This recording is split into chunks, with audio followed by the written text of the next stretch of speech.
Hello, it's Adedoyin Jaiyesimi here, and welcome to my YouTube channel. This is the frequently asked questions series where I'm just answering questions that professionals have asked me with regards to communications and public relations. Today, I'm going to be answering the question, what intentional steps did you take that earned you this level of expertise in communication? And then a related question, how to build your professional expertise. So, as always, I will answer this question from my perspective. I believe I'm still growing in my expertise. I don't know that anyone really arrives because things are changing. Right now, we're all trying to catch up with AI, the implications for the practice of communications and public relations and all of that. But I would say that one of the first things is to do a skill audit, and I have a video here on YouTube about skill audit, and it's really important for you to do a skill audit because a skill audit, it helps you to know what your strengths are, what weaknesses you have, where the gaps are in terms of learning, and how you can close that gap.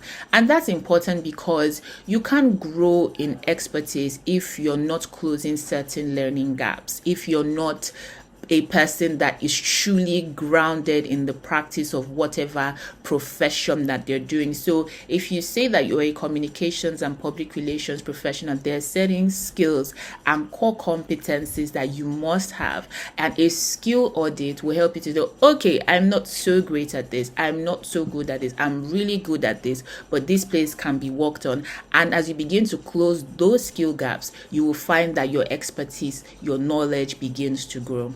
Now, the second thing is to have a lifelong commitment to professional development. Like I said to you at the beginning, I don't know that anybody ever arrives. Next weekend, I'm attending a session that's been done on strategic communications and crisis management. Now I can sit down and say, look, I know everything about strategic communications and crisis management. I've done a master's degree where there was a thorough, I went through, I don't know how to call it, it's like, it was in depth. We did a project on strategic communications. We did a simulation on crisis management. I have taught people crisis management. I still teach people crisis management. I still teach on strategic communications. But you know what?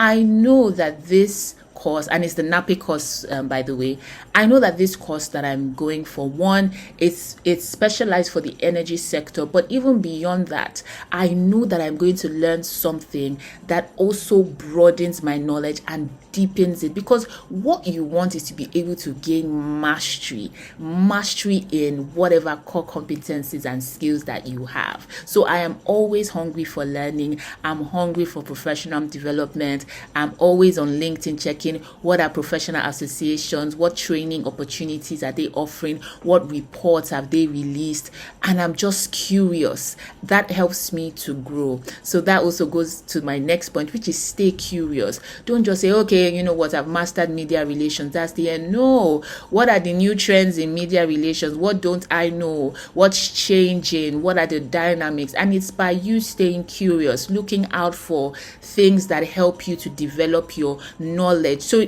I want you to think about it as, having depth in that thing, and that's what mastery is. And I find that a lot of times when we talk about articulating your value, showing your value proposition to senior management and the C-suite, it comes from confidence, right? And confidence also comes from knowing that you know your stuff, knowing that, look, I know this thing. You guys cannot come and tell me any other thing, right? So it's really important. Another thing that really works for me is asking questions and learning from those who know. I love to learn from people who know. So if I see someone and I see they're doing fantastic things, maybe with regards to AI, maybe external relations, I'm going to say, oh, how did you do that? And I've done that so many times in my career. I remember I took a friend out to lunch just to learn how he managed a particular health brand and turned around their comms, because I found it really fascinating. And so I had those questions. again, in the middle of my career, I hadn't done so much crisis communications, but I had a friend that had the organization she was working with at the time. They were in crisis literally every other week. So I would ask her, oh, how was that? Oh, how do you interface with journalists? So how do you manage the stakeholders? So I was also picking up things. And then when I eventually had the opportunity to handle a crisis management brief, I already had that residual knowledge, right? So you must be able to ask questions, learn from those who know.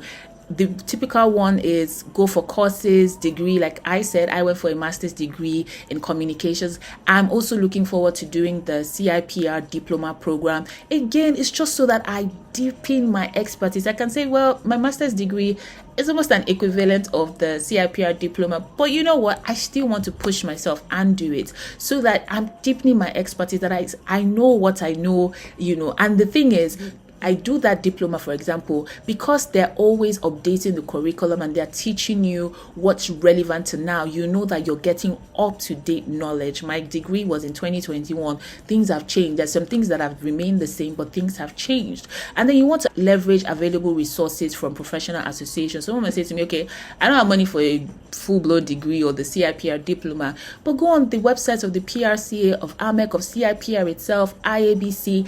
There are resources. I'm literally about to order IABC's organizational communication book and dissect it over the Christmas holiday and see what value I can gain from it. So again, you can see that it's just this commitment and hunger for knowledge and for learning. So what are the free resources that they have? There's a particular course I'm putting together for my YouTube channel, and I needed information, something to help me. And I was just going through my files and folders, and I realized I had downloaded a report from the PRCA that's been absolutely, the insights in that thing, I'm like, wow. So go on those pages, on their websites, on the professional associations, especially the global ones. You'll find a lot of resources. The IPR, that's the International Public Relations Association, if I'm not wrong, right? Institute for Public Relations, because I know there's IPRA. ICCO, go on their website, go to insights, go to resources, go to reports, read blog posts, LinkedIn, follow the right people, thought leaders. That is how you're actually growing your knowledge.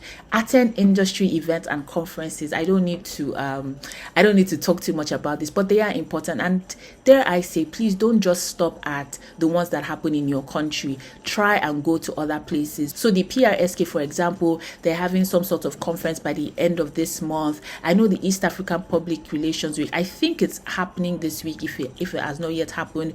But be aware of these things and then close your eyes, save money and attend. That is also how you broaden your knowledge. You get to see, okay, this is how they practice public relations in East Africa. This is how this is done. And what I would like to do for myself next year is to go for an international communications conference and event. And fingers crossed that I'll be able to do that. Again, networking, gaining new skills, new knowledge, broadening my frame of reference and my perspective. That's really the goal. And finally, I would say read avidly. So I love reading. You will always find me with a book, and I found that to be really, really helpful in my career journey. And I'm not just reading communications related books, I'm also reading business books as well.